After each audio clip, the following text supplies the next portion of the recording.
Hi guys, Prime here. Little heads up about the video, the gameplay. A lot of it is repeated gameplay. You're probably going to think, what the hell is this, Prime? You're getting lazy. I'm not. The gameplay that I had got deleted, which is very, very frustrating because I spent half of a day recording that. And I played Discordia and Knox in one day. I have a lot of problems with their kits together, playing both of them simultaneously, which I might explain one day. But the point is, not particularly pleased right now. So, you might know that Chernobog is related to misfortune and negative occurrences. Like stubbing your toe on the infernal desk from hell. You could actually end up replacing a lot of gods. And I don't mean the meta, because in all honesty I don't keep up with the meta, which I probably should, but it honestly doesn't interest me.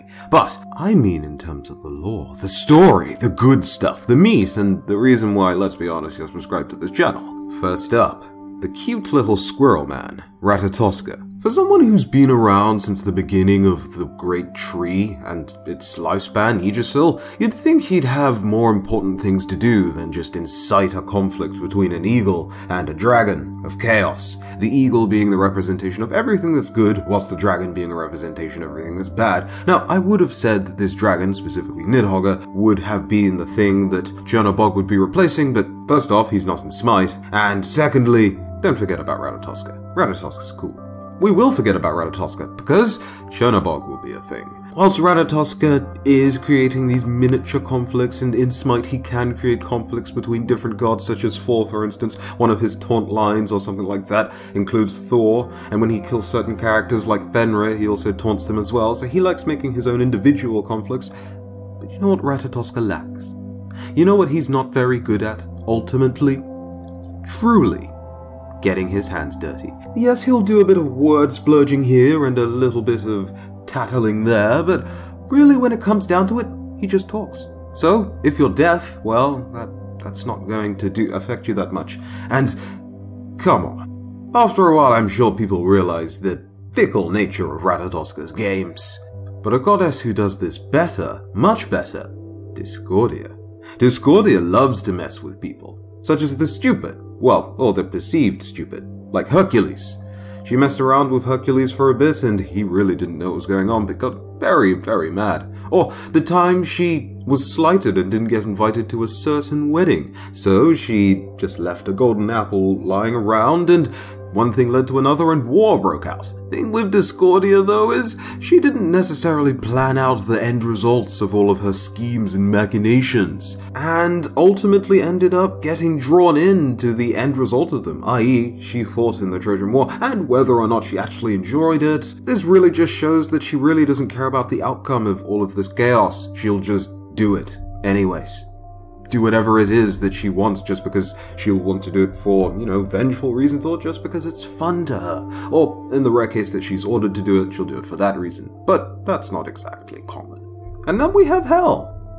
Hel's got a pretty nice position. She's very comfortable in Helheim. She's gotten very acquainted with darkness, gloomy things, and things we personally would most likely consider to be negative things, but to her, that's fairly positive and just general day-to-day life. But when it comes to Hel and her actual mythology, whilst she does have that sort of Knox effect of just being there, being a threatening presence, as a goddess cast half in light and half in dark, she really doesn't really do all that much. Yes, it's true that Hestod, one of the gods of speed and a son of Odin, had to travel all the way down to Helheim just to try and reclaim the soul of Balder, and it didn't exactly work out, despite showing off how powerful she is and how resourceful she can be, because she doesn't really move around, show her stuff too much, or just show what else she can truly, really do. It's kind of all just implied, and we're left to use our imagination and own devices to figure out what she can do, for the most part. Which isn't necessarily a bad thing, but it's also kind of meh. Like, for example, apparently she led her armies into the Battle of Ragnarok, but we don't actually know how she died, what exactly she contributed to the battle besides maybe leadership skills, which, all the things we know about her on that front is just implied. So, yeah, that's Hel. Moving on to Knox. Knox is pretty much just after Hel because pretty much she's here for pretty much the same reasons, except with Knox, we get a greater sense of her power, and we know that Knox is pretty much OP. I mean, Zeus really didn't want to mess with her at all. Like, you don't mess with Knox. Knox will mess up your day.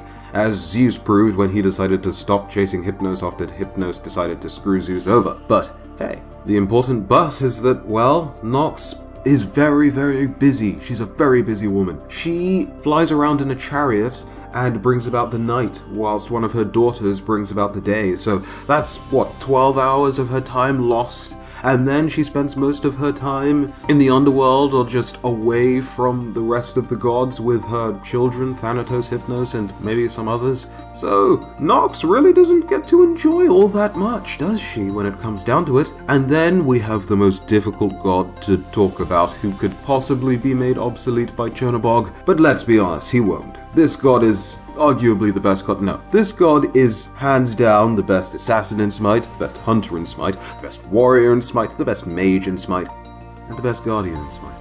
And that god is Loki. And for all of those reasons, Loki bests Chernobog. But Loki is considered to be the one who started off Ragnarok. With Hodor, he killed Balder. Whether you actually want to give Hodor the kill, Loki the kill, or both of themselves the kill, either way, one or two of them are responsible for that death. Maybe also Balder's arrogance and other things come into play, but the point is, Loki contributed to the death of Balder. The gods also punished him greatly, not necessarily just for the death of Balder, but also as a result of a combination of his other schemes as well, because he really angered all of the gods. And so they came together, tied him up, and had one of his sons consume the other one as a wolf. Not the most enjoyable thing to think about, and his poor wife. I don't think his wife deserved have that happen to her, but Loki may have brought about this great Ragnarok, this great feat, the end of the world, but unfortunately, because Chernobog is responsible ultimately for all of these things in Smite's storyline, if it ever does come to be, any dark plan that Loki could ever perceive is not Loki's doing at all, but it's Chernobog's. Chernobog takes all the credit for Loki's great deeds, and for that reason, you could consider Chernobog to be better than Loki. But Loki's the best god in Smite, so I mean, you know, you can't argue with that. I know you can't argue with that. I can't argue with that. No one can argue with that. So that is that. And that's been the video. 5 gods that Chernobog could easily replace, as long as we're talking about the lore. Sure, he can shake up the meta and all of that jazz, but as long as all's relevant in the meta, I really don't pay attention to that stuff anyways. But yeah, hope you enjoyed the video. If you did, go ahead and leave a like. If you didn't, well, you can still subscribe to the channel and pop notifications, because notifications make YouTubers smile. And until the next video, have a very good day. I have been Prime, and I'll see you guys in the next one. Bye-bye. Oh, and by the way, I was considering doing the saddest backstories from Slavic mythology video, but there might be a choice between either doing that soon or replacing that video with everything you need to know about Polynesian mythology. So leave comments in the comment section telling me which one you'd prefer. Okay, bye-bye.